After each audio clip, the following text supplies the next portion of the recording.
স্কুলে যাওয়া নিয়ে 10টি ইংরেজি বাক্য, 10 sentences in English about going to school. আমি প্রতিদিন সকাল 8টায় স্কুলে যাই। কথাটির ইংরেজি বলতে হবে, যেমন আমি স্কুলে যাই এই শব্দের অংশটা আমরা প্রথমে নিব। মানে আমি স্কুলে যাই, আই গো টু স্কুল। প্রতিদিন সকাল 8টায় এখানে আমরা যুক্ত করব at 8 o'clock এভরি মর্নিং। তাহলে পুরো সেন্টেন্সের ইংরেজি অনুবাদ হলো, আমি প্রতিদিন সকাল 8টায় স্কুলে যাই। I go to school at 8 o'clock every morning. স্কুলে যাওয়ার জন্য আমি সকাল 6টায় উঠি। তো স্কুলে যাওয়ার জন্য এই কথাটা এটা পরে লিখব। তো আমি ঘুম থেকে উঠি এটা লিখতে হবে আগে সকাল 6টায়। তাহলে I get up at 6 অথবা 6 o'clock এটা বলতে পারি, সমস্যা নেই। এখানে শুধু 6 বলা হয়েছে, এটা অসুবিধা নেই। অথবা 6 AM আমি বলতে পারি সকাল 6টায়। তো I get up at 6 in the morning, সকালে, in the morning সকালে। তাহলে I get up at 6 in the morning, আমি সকাল 6টায় উঠি। কেন উঠি কারণটা এরপরে উল্লেখ করব। টু গো টু স্কুল, স্কুলে যাওয়ার জন্য। এর পরবর্তী বাক্য, স্কুলের পথে আমি অনেক বন্ধুর সাথে দেখা করি। তো স্কুলে যাওয়ার পথে এই শব্দটা আমরা পরে নিব, কারণ আমাদের বাক্যের শুরু করব আমরা যখন ইংরেজিতে বাক্য লিখব, তখন এই যেখান থেকে সাবজেক্ট থাকবে সেখান থেকে শুরু করব। তাহলে আমাদের আছে আমি অনেক বন্ধুর সাথে দেখা করি। তাহলে এই যে দেখা করি এটা আগে লিখতে হবে আমির পরে।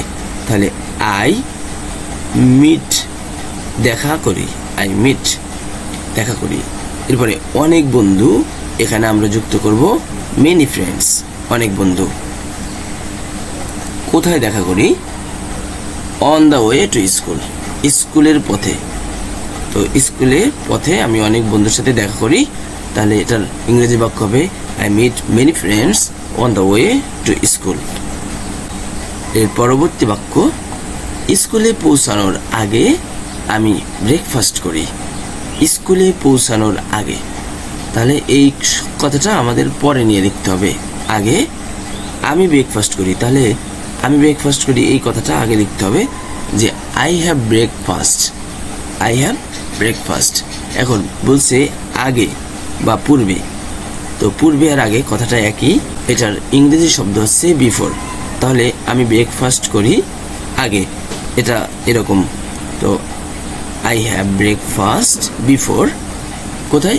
স্কুলে পৌঁছানোর। তো রিচিং স্কুল, স্কুলে পৌঁছানো। তো পৌঁছানোর কথাটা আগে লিখতে হবে রিচিং স্কুল, এই লিখলাম। তাহলে স্কুলে পৌঁছানোর আগে আমি ব্রেকফাস্ট করি, এটার ইংরেজি বাক্য হবে I have breakfast before reaching school. আমার স্কুলের রাস্তা সবসময় জমজমাট থাকে। জমজমাট বলতে বোঝায় যে এখানে অনেক মানুষের ভিড় থাকে, অনেক মানুষ থাকে, যাতায়াতে অনেক জ্যাম থাকে, লোকজন অনেক থাকে, এরকম উপস্থিতি। তাহলে আমরা কিভাবে লিখবো? আমার স্কুলের রাস্তা। তাহলে এই কথাটা লিখতে হবে আমার স্কুলের রাস্তা। তো মাই স্কুল রোড অথবা মাই স্কুলস রোড দিতে পারি, দুইটা কথাই এখানে সঠিক। আমার স্কুলের রাস্তা, মাই স্কুল রোড। সবসময় কথাটার ইংরেজি প্রতিশব্দ হচ্ছে ইজ অলওয়েজ, ইজ অলওয়েজ সবসময়। জমজমাট, ক্রাউডেড, জমজমাট ক্রাউডেড। তাহলে আমার স্কুলের রাস্তা সবসময় জমজমাট থাকে, এটার ইংরেজি বাক্য হবে my school road is always crowded. স্কুলে যাওয়ার সময় আমি বই এবং খাতা সাথে রাখি। তাহলে আমি সাথে রাখি অথবা নিয়ে যাই, সাথে নেই। তাহলে স্কুলে যাওয়ার সময়, তাহলে স্কুলে যাওয়ার সময় এই কথাটা আমরা পরে লিখবো। তাহলে আমি বই এবং খাতা সাথে রাখি, এইটা আগে লিখতে হবে, কারণ এখান থেকে আমাদের বাক্যটা মূলত শুরু। যখন আমরা ইংরেজি লিখবো তখন আমাদের এই সাবজেক্টটা আগে লিখতে হবে। তাহলে আমরা লিখবো প্রথমে আই। তাহলে এই যে সাথে রাখি অথবা সাথে বহন করি অথবা সাথে নিয়ে যাই, এটার ইংরেজি হচ্ছে ক্যারি। তাহলে আই ক্যারি, আমি সাথে রাখি অথবা আমি নিয়ে যাই, আমি বহন করি বই এবং খাতা। তাহলে বই এবং খাতা, এটার ইংরেজি হচ্ছে বুকস অ্যান্ড নোটবুকস। এরপরে অবশিষ্ট রইল স্কুলে যাওয়ার সময়। স্কুলে যাওয়ার সময় আমি বই এবং খাতা সাথে রাখি। এই বাংলা বাক্যটির ইংরেজি বাক্য হবে I carry books and notebooks while going to school. আমি বাসে চড়ে স্কুলে যাই। তাহলে আমি স্কুলে যাই, এটা কথাটা আগে লিখতে হবে।